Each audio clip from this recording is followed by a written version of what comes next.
আসসালামু আলাইকুম। রাতের শীর্ষ সংবাদে স্বাগত জানাচ্ছি শাহনাজ পারভীন। শেখ হাসিনার বিরুদ্ধে গণহত্যা মামলার খসড়া তদন্ত প্রতিবেদন জমা। বিমস্টেক সম্মেলনে অংশ নিতে বৃহস্পতিবার থাইল্যান্ডে যাচ্ছেন প্রধান উপদেষ্টা।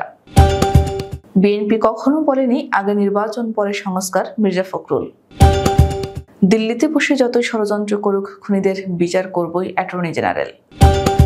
থাইল্যান্ডে প্রথমবারের মতো বৈঠকে বসতে যাচ্ছেন ডক্টর ইউনূস মোদি।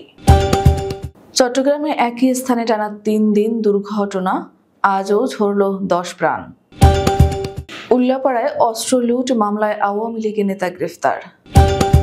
টাঙ্গাইলে ইমামকে রাজকীয় বিদায়, পেনশন পেলেন ৯ লাখ টাকা। সিগারেট খাওয়াকে কেন্দ্র করে মাইকে ঘোষণা দিয়ে ২ গ্রুপের সংঘর্ষ, আহত ৫০।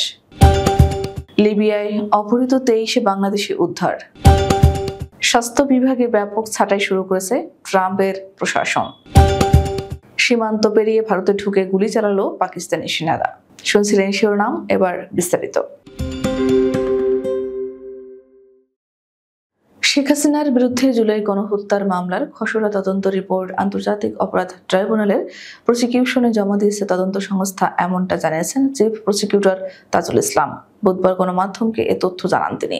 তাজুল ইসলাম বলেন, তদন্ত প্রতিবেদনে গণহত্যার নির্দেশদাতা হিসেবে শেখ হাসিনার বিরুদ্ধে বহু প্রমাণ ও উপাত্ত রয়েছে। কখনো সরাসরি, কখনো টেলিফোনে সহ নানা মাধ্যমে গুলির নির্দেশ দিয়ে তা আবার নিশ্চিত করেন শেখ হাসিনা। হেলিকপ্টার থেকে গুলি করার স্পষ্ট নির্দেশও দিয়েছিলেন তিনি। আইনের ভাষায় এই গণহত্যার সুপিরিয়র কমান্ড রেসপন্সিবিলিটি শেখ হাসিনার। তিনি আরো বলেন, খসড়া প্রতিবেদনটি এখন প্রসিকিউশনের হাতে রয়েছে। প্রতিবেদনে রাষ্ট্রযন্ত্রকে ব্যবহার করা হয়েছে। গণহত্যার চালানোর অজস্র প্রমাণ উঠে এসেছে।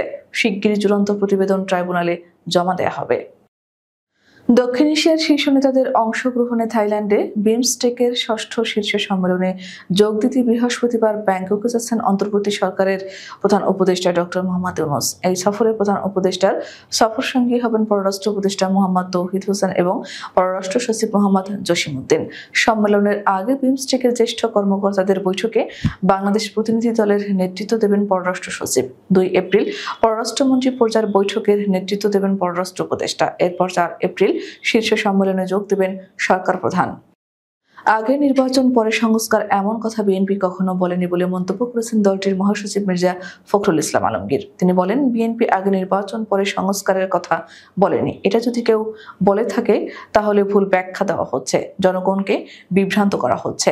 আমরা বলেছি, নির্বাচন অবাধ সুষ্ঠু করতে ন্যূনতম যে সংস্কার প্রয়োজন সেটা করতে হবে, কারণ এই সংস্কারের কথা আমরাই প্রথম বলেছি। বুধবার দুপুরে ঠাকুরগাঁও শহরের তাঁতিপাড়াস্থ নিজ বাসভবনে সাংবাদিকদের সঙ্গে মতবিনিময় সভায় তিনি এসব কথা বলেন।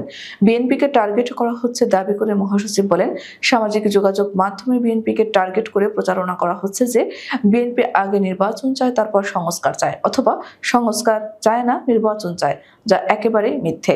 আমি সরাসরি বলতে চাই, এ নিয়ে জনগণের মাঝে ভুল ধারণা সৃষ্টি করা হচ্ছে।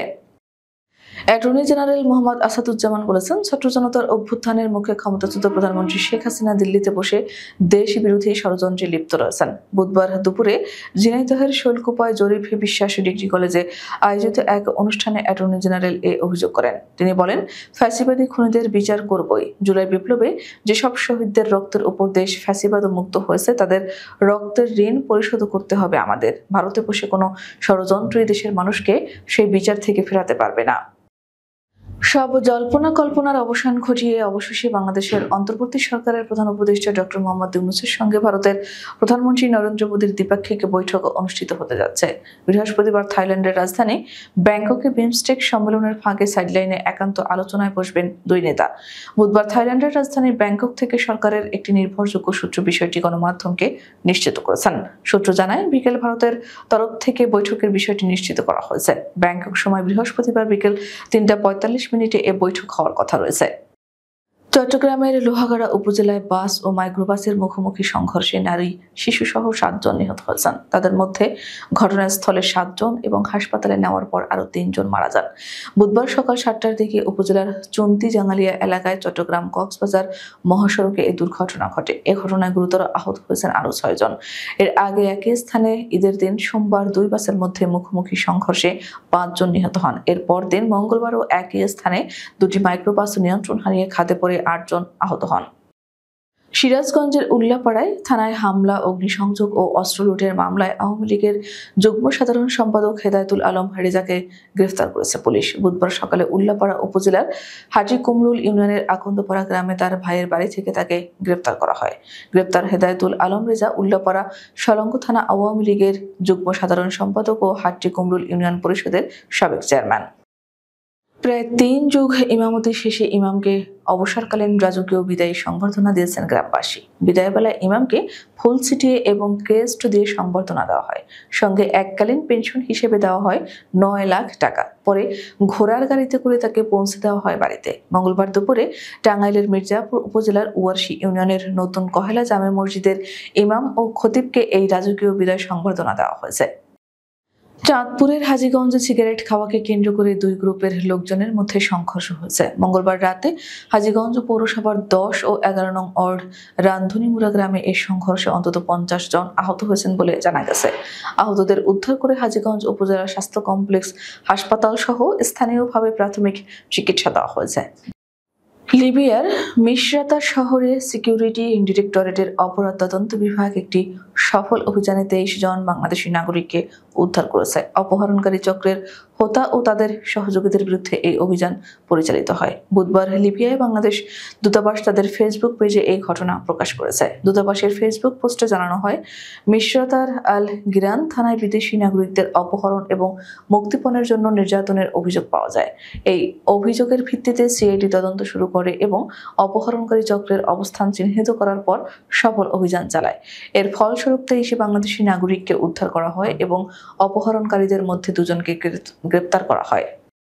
স্বাস্থ্য বিভাগে ব্যাপক ছাঁটাই শুরু করেছে ডোনাল্ড ট্রাম্প প্রশাসন। ব্লুমবার্গের এক প্রতিবেদনে বলা হয়েছে, মার্কিন স্বাস্থ্য ও মানব সেবা বিভাগের কর্মীরা বরখাস্তের নোটিশ পেতে শুরু করেছেন। এই সিদ্ধান্তটি স্বাস্থ্য সচিব রবার্ট এফ কেনেডি জুনিয়রের জাতীয় স্বাস্থ্য সেবায় কর্মী ছাঁটাই করার পরিকল্পনার অংশ, যা তিনি ট্রাম্প প্রশাসনের শপথ নেওয়ার পর থেকে ঘোষণা করেছিলেন। মার্কিন সিনেটের সহায়তা কমিটি 10 এপ্রিল এই বিষয়ে শুনানির জন্য কেনেডিকে তলব করেছে। ব্লুমবার্গের প্রতিবেদন অনুযায়ী মঙ্গলবার সকাল থেকে স্বাস্থ্য বিভাগের কর্মীদের বরখাস্ত করা শুরু হয়েছে।